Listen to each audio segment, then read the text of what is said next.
बोले मतलब? बोले पानी पिया है, प्रसाद भी पा लीजिए मेरे घर का, एक साथ कर लीजिएगा प्रायश्चित उसका। ब्राह्मण बालक तो लाल वर्ण का हो गया उसका चेहरा। तुम कह कैसे सकती हो मुझसे, मैं तुम्हारे घर का भोजन करूंगा। वैश्या बोली कितने दिन हो गए आपको घर से निकले? बोले 3 दिन हो गए। कुछ पाया? आपने नहीं पाया। अब पाप का बाप पता नहीं कल मिले परसों मिले, कब मिलेगा, कब तक भूखे रहोगे आप? कुछ पा लीजिए। मैं कहीं और पालूंगा, तेरे घर का नहीं पाऊंगा। इतने दिन से आप अकेले घूम रहे हैं, आपके पास धन भी नहीं होगा। मेरे घर अगर आप प्रसाद पाएंगे तो मैं दक्षिणा में 5 सोने की मोहर आपको प्रदान करूंगी, और फिर बाद में प्रायश्चित तो आप कर ही लोगे। कम से कम 4-5 दिन के लिए कुछ हो तो जाएगा आप पे व्यवस्था। 5 सोने की मोहर। बालक ने कहा 5 सोने की मोहर ठीक है, मैं पा तो लूंगा, लेकिन मैं अपने हाथ से बनाऊंगा, तुम्हारे हाथ से बना हुआ नहीं पाऊंगा। हाँ ठीक है, मैं सीधा सामान दे देती हूँ, आप बना लेना। आटा दाल चावल सब रख दिया, गोबर का चौका लगा दिया, बोले आप बना लीजिए। बालक, ब्राह्मण बालक जैसे ही बैठा बनाने के लिए, वैश्या आई आकर के बोली मुझे बहुत कष्ट हो रहा है, मैं देख नहीं पा रही हूँ, आप मेरे सामने बैठ के अपने हाथ से बना रहे हैं। मैं 5 की जगह 10 सोने की मोहर दक्षिणा में दे दूंगी, मुझे बनाने दीजिए ना, ये अवसर मुझे कब मिलेगा?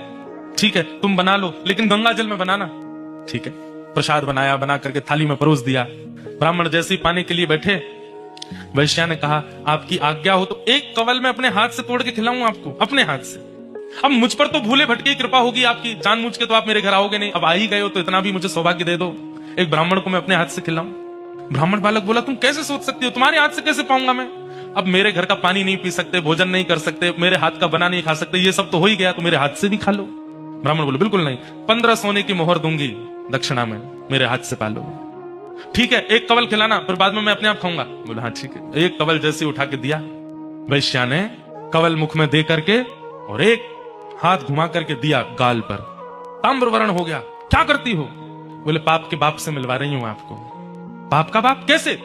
आप मेरे घर का पानी पीते नहीं पीते? क्यों पिया? बोले वो तो मैंने अनजाने में पिया। अनजाने में पिया तो फिर मेरे घर का भोजन क्यों किया? बोले वो तुम्हारी बड़ी श्रद्धा थी। बोले झूठ मत बोलिए, सोने की मोहर के कारण आपने किया। 5 सोने की मोहर के कारण मेरे घर का भोजन स्वीकार कर लिया, 10 सोने की मोहर के कारण मेरे हाथ का बना स्वीकार कर लिया, और 15 सोने की मोहर पर आप मेरे हाथ से खाने तक को राजी हो गए। अपने पिताजी को जाके बता दीजिए पाप के बाप का नाम है लोभ। एक लोभ आपसे क्या क्या करवा देता है, ये आप खुद विचार करो।